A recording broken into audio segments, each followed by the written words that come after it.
Boa tarde a todos, eu sou a Efigênia, professora Efigênia, da Faculdade de Odontologia da UFMG. E hoje a gente está aqui para falar sobre fluoroterapia e saúde bucal. E a primeira coisa que a gente pensa quando fala em fluoroterapia é que o flúor não é nem anjo nem demônio. O professor Jaime Cury, numa das palestras que ele deu ultimamente, o professor Jaime Cury é a maior autoridade de flúor no Brasil, no final ele agradece ao flúor. E acho que a gente pode agradecer pela parte que ele cabe ao benefício no controle da cárie. Mas, reforçando, ele não é santo e não é a única alternativa que a gente tem. E também a gente vai ver que os trabalhos mostram que ele não é o vilão que algumas vezes, alguns trabalhos tentam mostrar. O flúor foi um bom companheiro para a redução da cárie, ainda é, mas também a gente não pode esquecer que a cárie dentária não é uma doença multifatorial, tem vários fatores. E o flúor tem um limite, a gente vai entender esse limite. A gente vai falar um pouquinho sobre a história desse flúor, a ação do controle da cárie, a utilização, benefícios e riscos e as questões éticas relacionadas ao flúor. A história, a gente pode dizer que o flúor foi uma descoberta que deu certo, completamente sem querer. As primeiras observações foram feitas na Europa, na Itália, em navios italianos, e uma dessas observações foi feita pelo Black, que a gente conhece. E ele observou e contou a história, né? A pesquisa era feita assim. Ele contou a história, essa história foi publicada. Depois disso, é que começaram as preocupações com algumas pessoas que tinham o dente manchado de marrom, que a gente chama de esmalte mosqueado. E essas pessoas, foi se descobrindo que elas vinham do mesmo lugar ou moravam no mesmo lugar. A primeira associação do esmalte mosqueado foi feita com a água. Então as pessoas têm o dente assim porque estão bebendo da mesma água. E aí eles foram descobrindo que isso era verdade. E que na água, que essas pessoas consumiam, tinham o flúor, mas só que era um flúor em excesso. Para a gente ter uma ideia, a Organização Mundial de Saúde prevê um máximo de 1,5 ppmf de flúor na água de abastecimento. E esses lugares apresentavam 4, 5, até 11, 12 ppmf. Descoberto que a culpa da mancha no esmalte era do flúor, essa mancha no esmalte parou de ser chamada de esmalte mosqueado e começou a ser chamada de fluorose. A partir daí, os estudos começaram a observar também que quem tinha fluorose tinha menos cárie dentária, que à época, final do século XIX e início do século XX, era um problema muito mais sério do que é hoje. E aí, o trabalho todo foi como a gente pode ter o flúor na água, já que o flúor é benéfico para controle da cárie dentária, sem ter a fluorose. E os estudos chegaram, então, a esses teores que são recomendados. A OMS recomenda 1,5, e no Brasil, em função da temperatura, da quantidade de água que as pessoas tomam, o máximo aceitável e adequado seria 1 ppmf para lugares mais frios, né? Para lugares mais quentes, 0,7. Então acaba ficando em torno de 0,7 a 1 ppmf. É o que é controlado pela companhia responsável pelo abastecimento. Bom, para a gente ilustrar, na primeira foto, a gente tem um esmalte com fluorose, mas uma fluorose leve ou moderada. É uma fluorose que só tem um prejuízo estético, e mais nenhum. O dente não fica mais fraco, o dente não fica mais sujeito à cárie, nem menos sujeito à cárie. Ele fica normal, só tem o comprometimento estético. Na outra foto de baixo, a gente já tem uma fluorose pelo índice PF, índice Tillström-Feyerskov, grau 7. Então, o índice tem de 0 a 9. Então, é uma fluorose grave, com destruição de esmalte, manchamento forte no dente, e que acontecem mais onde há fluorose natural, né, endêmica, onde o flúor é natural de uma maneira ou de outra. É natural no solo, aí vai pegar água, tem flúor, ou natural na própria água. Então, os casos que nós vamos conviver, sobretudo em zona urbana, são os casos do primeiro slide. E daí para menos, né? Então, não são preocupantes. Existe um percentual aceitável de fluorose para lugares que têm água fluoretada, que é em torno de 11 a 15%. É aceitável. A partir disso, a gente já tem que começar a fazer uma vigilância epidemiológica e procurar saber o que é. Na maioria dos casos, não é em função da água. Na maioria dos casos, é em função dos enfrios, principalmente acumulado com a água. Então, o trabalho, né, que foi continuado, o trabalho continuado, iniciado por Black e continuado por Frederick Mackay, que morreu em 59, mas que teve a oportunidade de ver que essa foi uma descoberta que contribuiu para o mundo inteiro. Então, é considerado uma das grandes descobertas da segunda metade do século XX. Bom, qual que é a ação do flúor no controle da cárie? A ação é sempre condicionada à presença de íon flúor na cavidade bucal. Então, o importante é que a gente tenha um método que consiga manter esse flúor na água. Então, como que a água vai poder manter o flúor na boca? A água é ingerida, essa água é reabsorvida, o flúor é reabsorvido também, uma parte vai para os fluidos e vai acabar chegando na boca pela saliva, né, pelos fluidos gengivais. A outra parte é acumulada no osso. Essa parte que é acumulada no osso é que tem provocado muito estudo no mundo com relação a que prejuízo esse flúor no osso poderia causar. Mas o que a gente tem observado é que, e vamos falar um pouquinho depois, isso não, nas condições adequadas de uso, não tem como isso ocorrer. Bom, então o flúor está na cavidade bucal, na placa, nos fluidos, na saliva, está ali. De repente, a gente tem um momento cariogênico. É nessa hora que o flúor vai agir. É na hora do momento cariogênico. O que é esse momento cariogênico?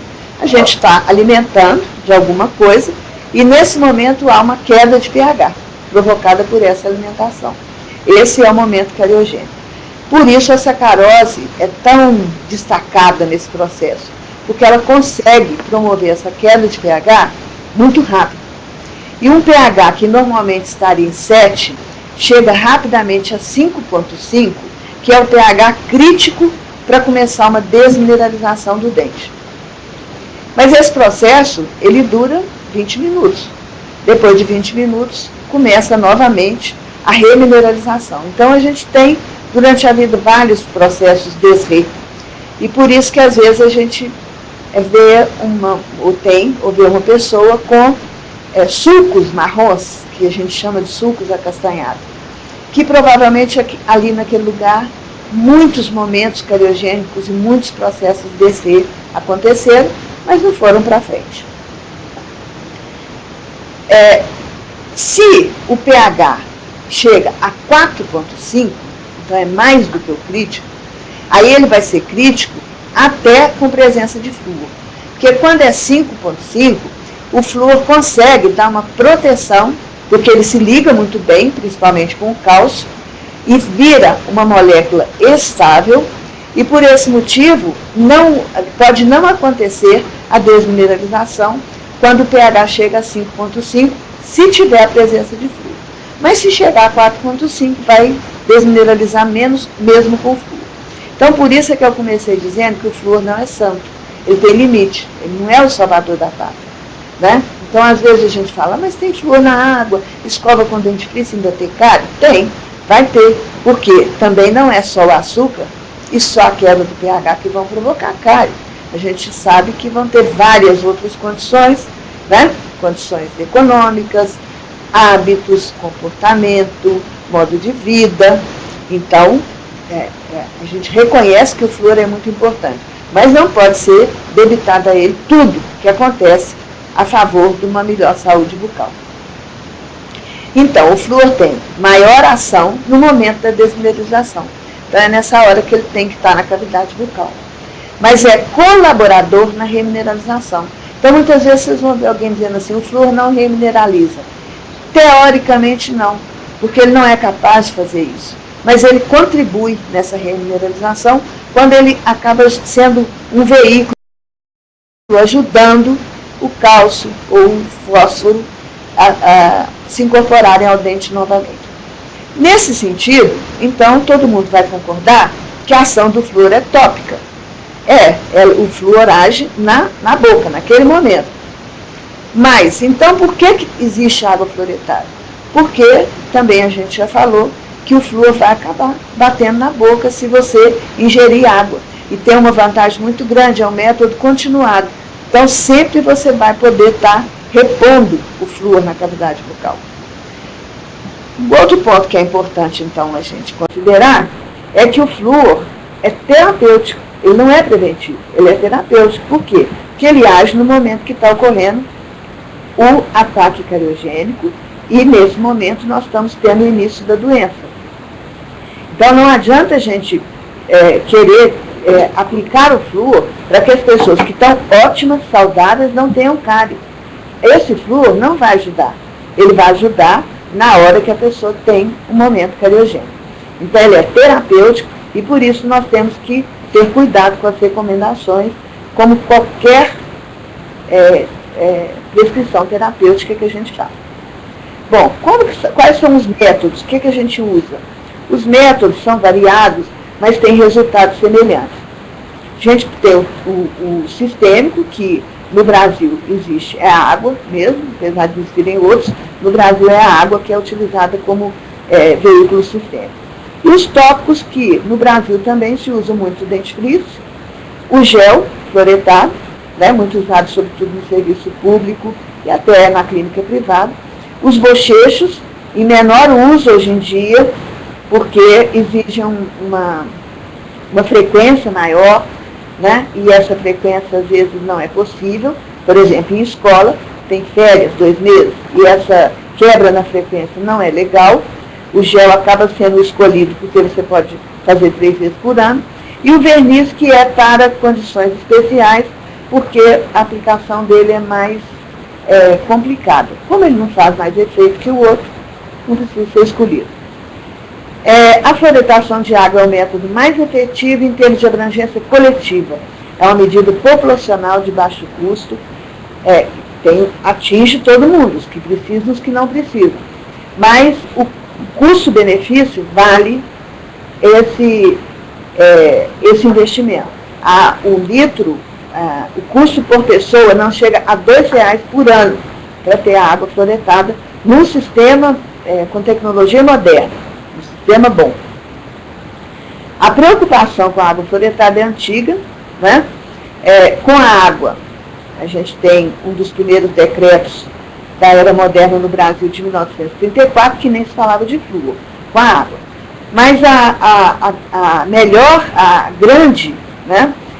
o grande passo dado foi realmente em 1975, quando já se tinha avaliação do uso do flúor no Brasil, que foi experimentado em Aimorés e Baixo Guandu, e essa portaria, então, recomendou inicialmente que fosse fluoretada a água, e hoje é previsto na legislação que toda cidade deve fluoretar a água de consumo. Existem pensamentos contrários.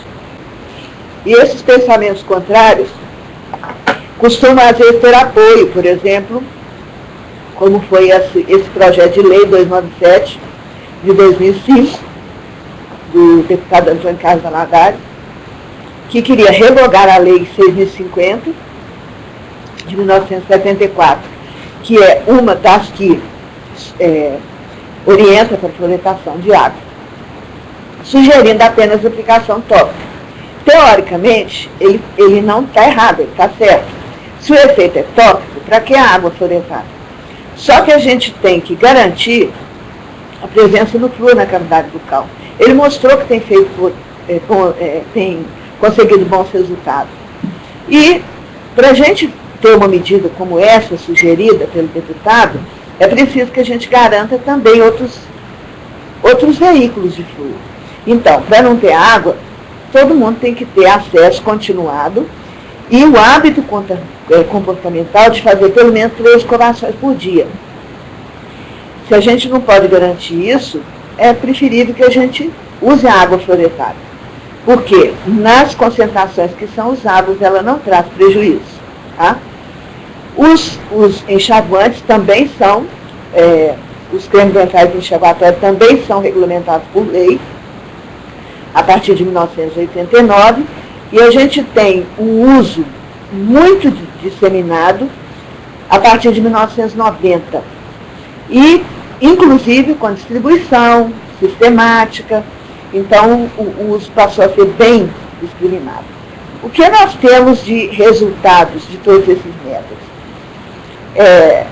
Esse grupo de autores que estão colocados embaixo, a primeira é uma autora brasileira, Vera Marinho, que trabalha muito com evidência científica, e esse, junto com esses outros autores, fez um estudo, né, de revisão de literatura na metodologia da evidência científica com todos os métodos de flúor. E o que eles concluíram, e têm feito continuadamente, não pararam, é que os benefícios são muito próximos. Então, não tem como a gente dizer, esse é melhor do que esse. O que é que diferencia um do outro? É a conveniência, qual que é o melhor método, por exemplo. Em escola, o gel é melhor do que o bochecho. Como eu já disse, o gel você usa 3 vezes por ano. O bochecho você tem que usar semanal, toda semana. E quando você quebra, você atrapalha o método. O método foi bolado para aquela. Creme dental 3 vezes por dia, gel 3 vezes por ano, bochecho 1 vez por semana. Então, quando a gente quebra, a gente diminui o efeito. Então, às vezes a gente fala assim, o bochecho é muito ruim, não dá resultado. Vamos ver se o método está sendo usado adequadamente. Para dentes descidos, existem poucas informações, tanto de benefício como de fluorose. Parece que o efeito dele é bem mais visível em dentes permanentes. Então, não tem muitos estudos, e os estudos, mesmo feitos em crianças, são com relação à dentição permanente. E eles, por esse motivo, os dentes descidos não têm sido muita preocupação do uso do flúor. A comparação entre os métodos, né, também um estudo feito pelo mesmo grupo, eles apontam que o creme dental é semelhante ao gel e aos bochechos, mas com relação à aceitação, possivelmente o creme dental é muito mais fácil de ser disseminado. Né? A associação de métodos, que também foi estudado, não traz vantagem nenhuma. Então, se há uma população saudável e já tem água fluoretada, por que, e já usa o dentifrício, por que recomendar fluorgel, ou bochecho, ou qualquer outro método em acréscimo? Né? Os trabalhos que existem, que mostram alguma vantagem, eles têm conclusões bastante fracas. Os benefícios, a gente nem precisa falar muito deles, porque o flúor é reconhecido como um bom método para o controle da cárie. E os riscos? Né? Existe um movimento no mundo, né, contra o flúor. São os cientistas contra o flúor. Mas vários estudos foram feitos e nenhum deles conseguiu uma evidência de que realmente o flúor, nas dosagens que a gente usa, porque o flúor é um elemento tóxico, ele traria algum mal para a população. O último estudo de grande porte feito foi executado pela Universidade de York, na Inglaterra, e eles fizeram uma revisão.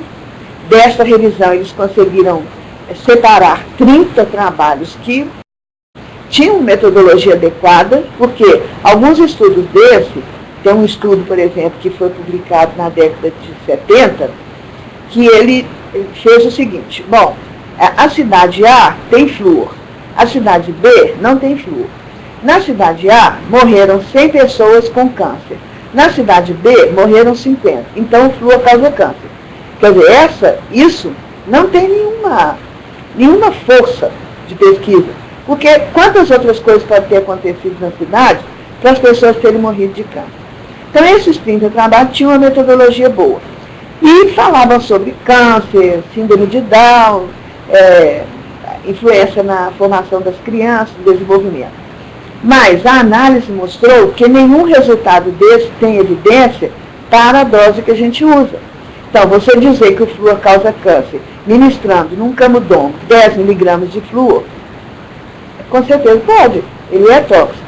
Mas a gente não ingere isso, a gente tem uma dosagem bem controlada.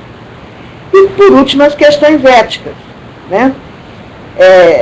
E principalmente em função de haver, né, e os estudos não param, porque até hoje não se descobriu que o flúor faz algum mal na dosagem adequada.